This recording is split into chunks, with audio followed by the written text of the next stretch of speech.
اللہ وملائکتہ یصلون علی النبی یا ایہا الذین آمنوا صلوا علیہ وسلموا تسلیما۔ الصلاۃ والسلام علیک یا سید یا رسول اللہ وعلی آلک واصحابک یا حبیب اللہ۔ اللہم صلی علی سیدنا و مولانا محمد معدن الجود والکرم وآلہ وبارک وسلم۔ تمام تعریف و توصیف حمد و ثنا اللہ جل مجدہ الکریم کے لیے۔ زامباد درود و سلام نبی محترم شفیع محتشم آقا کل ختم رسول دانا سبل احمد مجتبی جناب حضرت محمد مصطفیٰ صلی اللہ تعالیٰ علیہ وسلم کی ذات والا صفات کے لیے۔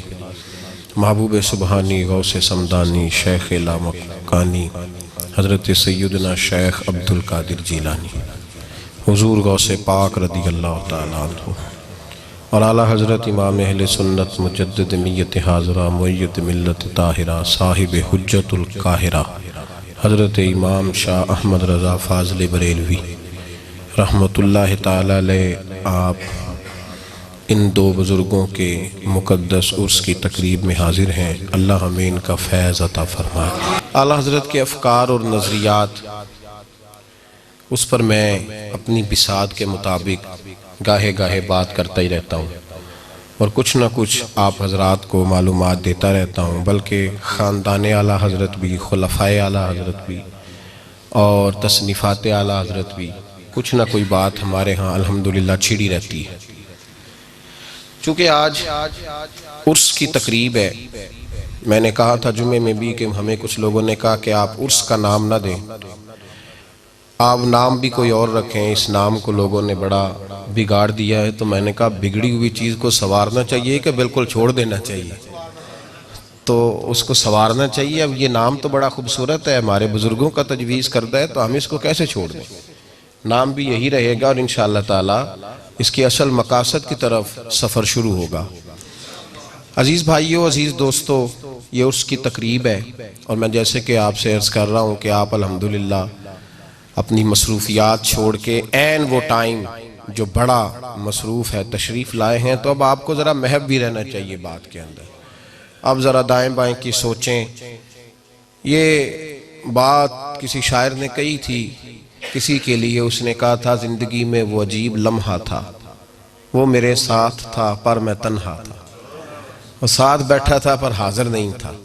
تو عرس کی جو تقریبات ہوتی ہیں، مشائخ کی جو محافل ہوتی ہیں، اس میں جسم سے زیادہ دل کی ضرورت ہوتی ہے اور وجود سے زیادہ روح کی حاجت ہوتی ہے۔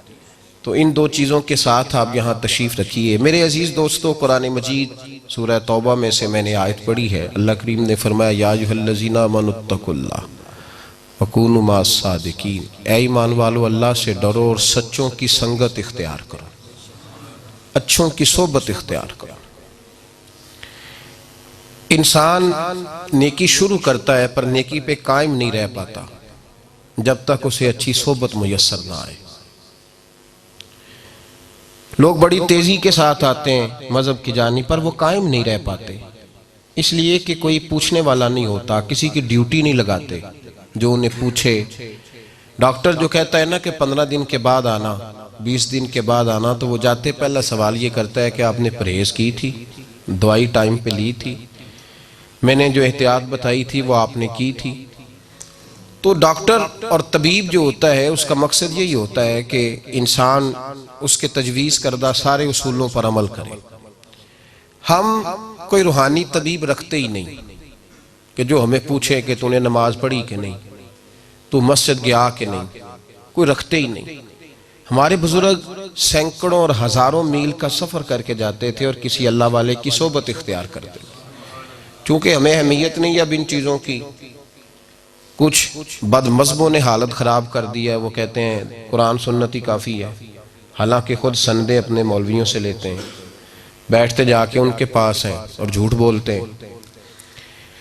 اور کچھ ہم خود بھی بڑے سمجھدار ہو گئے، ہمیں اہمیت نہیں ان چیزوں کی، لیکن حضرت سعدی اور ملا رومی جیسے بڑے لوگ پتہ کیا کہتے تھے؟ یک زمانہ صحبت باولیاء، یک زمانہ یعنی ایک گھڑی کی صحبت، کتنی دیر کی؟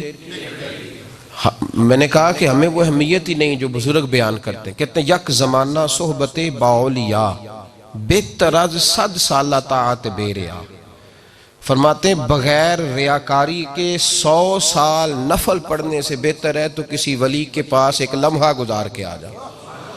اور طاعت بے ریا ایسی عبادت جس میں ریاکاری نہ ہو، وہ 100 سال تو نفل پڑھے تو اس سے بہتر ہے. مجدد الفسانی نے مکتوبات شریف میں فرمایا، کسی نے کہا حضور نفل پڑھوں کہ پیر کے پاس بیٹھوں؟ فرمایا نہیں، ضروری نماز پڑھ، باقی سارا وقت اپنے شیخ کے پاس گزارا کر.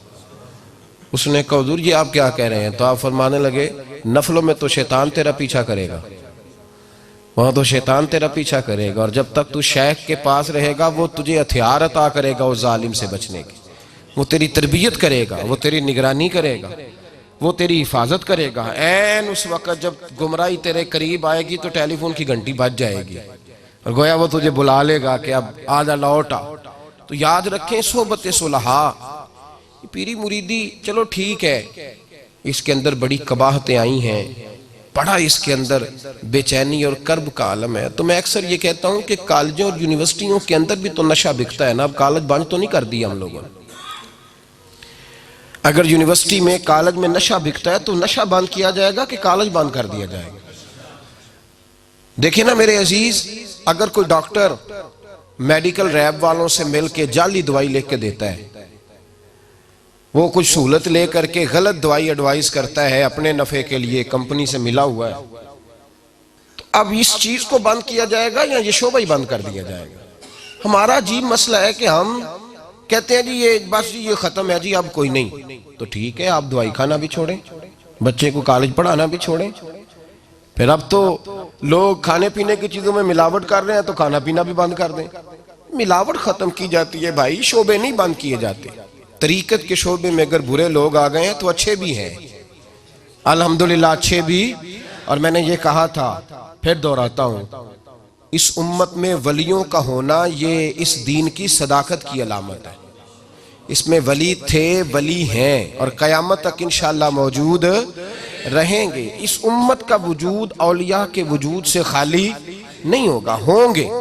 اعلیٰ حضرت نے کچھ شرطیں بیان کی ہیں. فرماتے ہیں 4 شرائط ہونی چاہیے اگر تم نے کسی کو پیر بنانا ہے. پہلی شرط اس کا عقیدہ صحیح ہو، اس کا نظریہ صحیح ہو. یہ پہلے طے کر لو. پہلے تمہارے پاس گنجائش ہے، بعد میں نہ ٹٹولتے پھرنا کہ پیر صاحب تو ایسے کہہ رہے تھے. پہلے تیاری کر لو. عقیدہ اس کا صحیح ہو، نہ رافضی ہو، نہ خارجی ہو، نہ بد مذہب ہو. مضبوط بہترین اہل سنت کے ڈٹے ہوئے عقائد پر قائم ہو، تگڑے عقائد کا ڈٹا ہوا ہو. اس کا نظریہ اس طرح کا نہ ہو کہ یہاں کچھ ہو اور حرم شریف جائے تو کچھ ہو. وہ جہاں بھی ہو ایک ہی ہو، بات ختم ہو گئی. ڈٹ جائے جہاں بھی ہو، وہ بہرحال عقیدے کے لحاظ سے چٹان ہو. اعلیٰ حضرت کے بارے میں سید دیدار علی شاہ صاحب کہا کرتے تھے ذات کے پٹھان ہے پر عقیدے کی چٹان ہے. تو ڈٹ کے اچھے نظریات، یہ تھوڑا سا ادھر تو تھوڑا وہ بھی صحیح ہے تو تھوڑا یہ بھی، اس سے نکلیں. پہلی بات عقیدہ ٹھیک ہو. دوسری بات اعلیٰ حضرت فرماتے ہیں کم از کم اتنا علم تو جانتا ہو کہ اپنی ضرورت کا مسئلہ ہی کتاب سے نکال لے. پیر صاحب نانا سجدہ صاف کرتے پھریں بار بار. کم از کم اپنی ضرورت کا علم تو اتنا تو جانتا ہو. بے علموں جو کرے فقیری او حضرت سلطان بہو آکھیا جب میں نہیں جی آکھیا انہاں چھوٹا موٹا فتوی ہی نہیں دیتا. کتنی بڑی بات کر دی. میں نہیں جی آکھیا، پھر تو آکھیا ان تک جنی وری آکھیا یا حضرت سلطان بہو آکھیا. بے علماں جو کرے فقیری ہو وہ کافر، یعنی نہ گمراہ کا، نہ بد مذہب کا، نہ گناہگار کا، سیدھا کافر ہی کہہ دیا. ان کا فتویٰ ہے بے علموں جو کرے فقیری ہو کافر مرے دیوانہ ہو. اور علم ہی نہیں جب تم میں تو عمل کیا ہوگا؟ جس خیابہ میں شجر ہی نہیں وہاں پھل کیا ہوگا؟